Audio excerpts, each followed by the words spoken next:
Hello everybody, welcome to my very short review of the game Alien Isolation.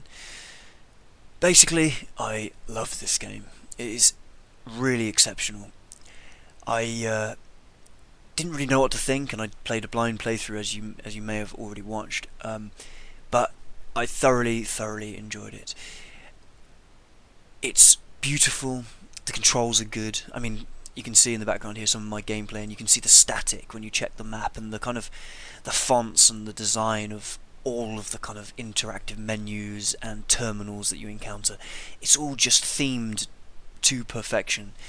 The kind of flickering videos, the kind of retro futurism of the design of Sevastopol Station, which is the station that you're on.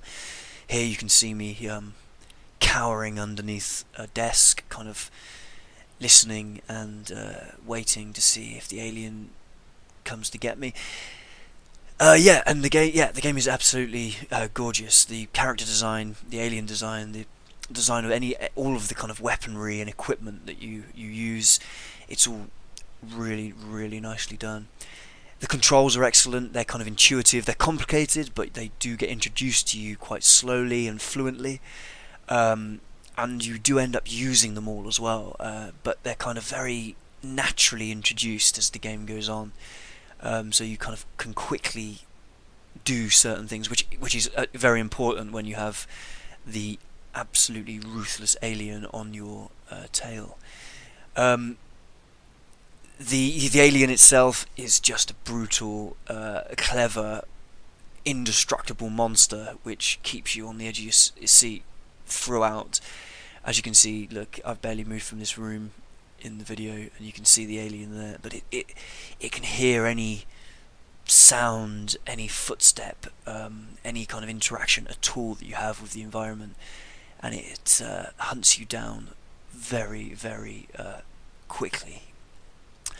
So basically, I highly recommend the game. I did a blind playthrough, and I think that was one of the best ways to go about it, because everything is kind of new to you, and the experience is genuine. A few very minor problems with the game. The missions do become a little repetitive, but the kind of changes of scenery keep it fresh. But you are basically going here, turning this switch on, fixing that, doing this, doing that.